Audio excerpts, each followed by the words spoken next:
Hey y'all, I'm Maya Grace Gordon, and today I'm going to be talking about Dance Nation by Clare Barron. So one of the reasons that I love this play is because it explores the complexities of the world of dance in a way that we don't see done very often in other mediums. This play looks both critically and with adoration about the world of dance and young girls in it. This play also has some really great monologues for young teenage girls. So if you are looking for college audition monologues or you're just interested, definitely stick around because there's some really fun ones in this play. So I was a gymnast and a cheerleader, literally beginning from the day I could walk until I was 16. I never went that far in gymnastics, but I was a very serious cheerleader. I competed at Worlds in 2017 and I won NCA in 2016. In level 5, well, I believe it's level 6 now, but it was level 5 at the time. Anyway, so I have some experience in a world that is very similar to the world of dance, the world of competitive dance. So when I say this play looks at the world of dance in a way that is different from other mediums, the majority of movies about competitive cheerleading, gymnastics, or dance all seem to be really cheesy, and it's not their fault. I mean, the target audience is like those young girls.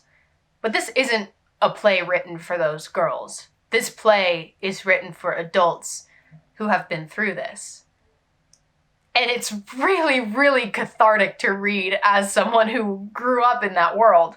So the story follows a team of young dancers as they are trying to make their way to nationals in Tampa, Florida. But the real story centers around two best friends. So Amina and Zuzu have been best friends their entire life and also are on the same dance team together. Amina is sort of the star of the show. She's an incredible dancer and born very talented, but she's unsure about her commitment to it. She doesn't know yet if she wants to pursue a career in dance. And how unfair is it to ask a 13-year-old girl what she wants her entire future to look like?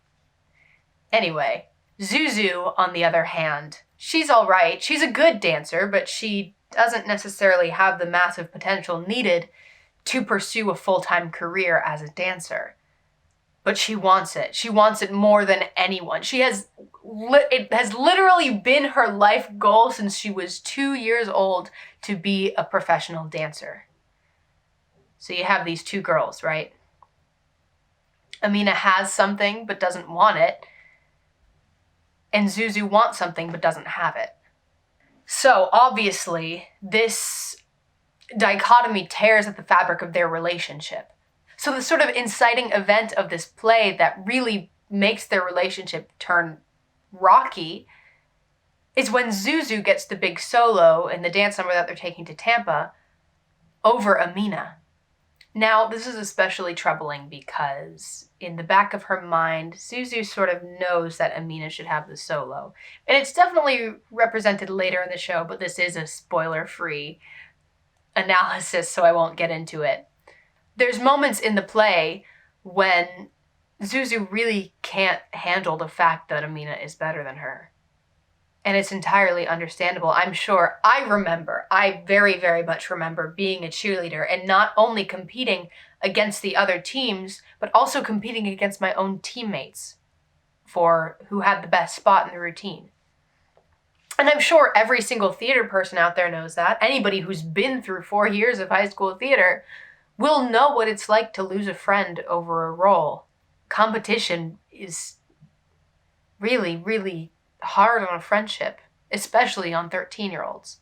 Speaking of 13-year-olds, one of my absolute favorite things about this play is the way that Clare Barron uses the dance numbers to represent what's going on inside the heads of these girls in a weird and interpretive way.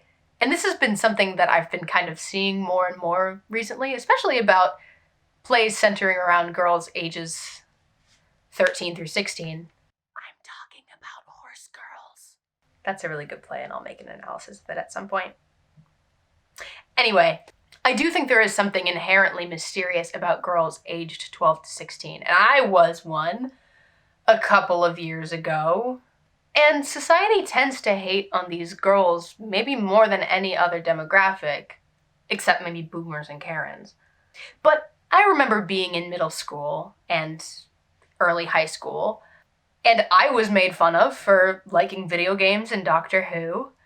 I made fun of the Twilight girls for liking Twilight. I made fun of the One Direction girls for liking One Direction, even though I secretly liked One Direction. People made fun of the popular girls for being shallow when they really weren't. And people made fun of the smart girls for being a teacher's pet. There was no way to exist as a teenage girl without other people trying to make you suffer. And that doesn't even account for how awful these girls are to each other.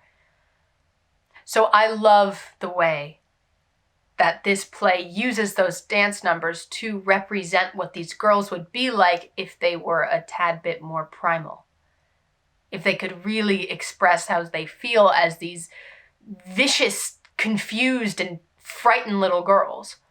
And so I'm just going to read to you really quickly one of the stage directions that Clare Barron uses to describe one of the numbers. They dance, except it's not really like Gandhi, it's more like baby sexy robots. Blood-sucking robots who want to destroy the world and then it after it's dead. And this is 13-year-old girls we're talking about here. Like I said, this is not a play for 13-year-old dancers. Clearly this is not meant to be taken literally. I mean, the girls actually genuinely grow fangs during this dance number. But I really love Clare Barron's choice to not quite describe what's literally happening in the dance number, except for when it's crucial, and rather explaining the inner feelings of these girls and what they wish they could express. So this sort of brings me to my next point, and kind of the hardest point to talk about in this video, but I can't just make a video about Dance Nation and not address this. The sexualization of young girls in the dance world is confusing, to say the least. I think the thing that makes this play's take on that so fascinating is not the way they're relentlessly sexualized by outside forces, but by the way they sexualize themselves. They are coming into their adult bodies, and so, yeah, naturally they're curious and they want to explore. I think we tend to hear so much condemning of these girls in this situation, like, why are they dressed like that? Like, don't they know there's, like, creepy men out there? Which is true, of course. And for safety, I hope any girls out there in the dance world have a jacket. But we shouldn't have to cater to them. We should be able to... Young girls, children, should be able to wear whatever they want and move however they want without people thinking that, oh God, I don't even want to say it. I hope you get my point.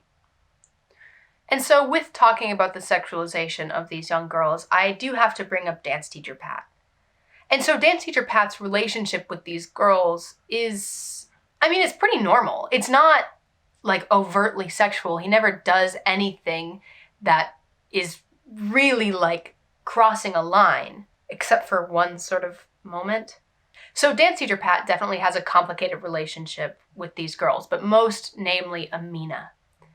He really, really wants her to succeed. He is really, really pushing her to go train in Russia for the summer.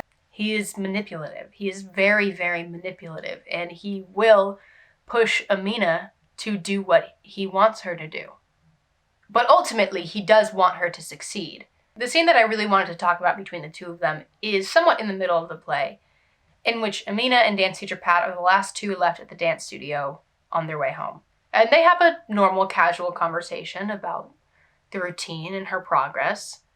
And then as she's leaving, Dance Teacher Pat smacks her on the butt.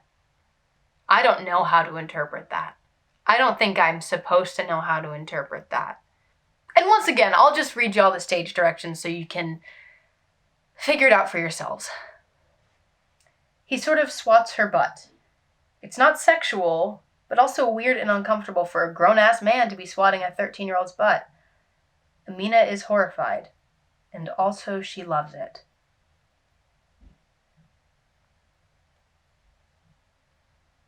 Like I said, I don't know the line here. I don't know if that's okay. but I'm glad she's talking about it. I'm really, really glad that Clare Barron is talking about it. So when we get into the sort of manipulation that dance teacher Pat does of Amina. Now, in my personal interpretation, I believe that Zuzu was only given the solo to make Amina jealous and realize that she was the person who needed the solo. So I really think that moment just sort of exists to highlight the weird relationship between grown-ass men and a group of impressionable young girls. It's a little bit scary. We don't see the scary side of it in this play. So anyway, I think this is a fantastic play, and I really strongly recommend you check it out. It was nominated for the Pulitzer in 2017, fun fact. Let me know what y'all think of that. Let me know if y'all think that it should have won over Fairview. Also, the link to where you can buy the script will be in the description. So now, let's get into the monologues. So the first monologue is an absolute monster of a monologue. I mean, it's long as hell, but if that's what you're looking for, that's what you're looking for. It can also be really easily cut down to whatever you need. So it's actually, it's a direct address to the audience, so it's a little bit less of a monologue and more of a soliloquy. Ashley, who's a different dancer on the team, I didn't mention her in this video, is talking about her self-confidence and how she feels like she's going to take over the world. It's really awesome. It's really fun. It's delightful. It's funny. I strongly recommend it. It's in scene 8, and it begins with, I think I might be frickin' gorgeous. The next monologue I wanted to mention is from Zuzu, and it's absolutely a dramatic monologue. And I think this one is perfect for college auditions. Like, I almost wish that I had found it before my college auditions. It has a lot of potential, and it's really moving, and it's basically Zuzu telling the story of how she hoped dancing would cure her mom's cancer, but ultimately she wasn't good enough of a dancer. Yeah, it's a little heavy, but fantastic. So the Zuzu monologue is at the top of scene 5, and it begins with, "People say I dance," and ends with, "Crawled out of a hole and died." The last monologue I've got is from scene 14. It's an Amina monologue where she is talking to dance teacher Pat about her feelings on success and failure. It begins with "sometimes I think" and ends with "I want Zuzu to do it." So thank y'all for watching. Thank y'all if you made it this far. Check out this play. It's really, really cool. There's so much more that I didn't even talk about. I honestly, let me know y'all if you want me to make a second video about this play and what you would like me to talk about with it. There's plenty more to explore. Anyway, thank y'all for watching. Remember to like and subscribe. I don't have an outro yet. This is my second video. Bye!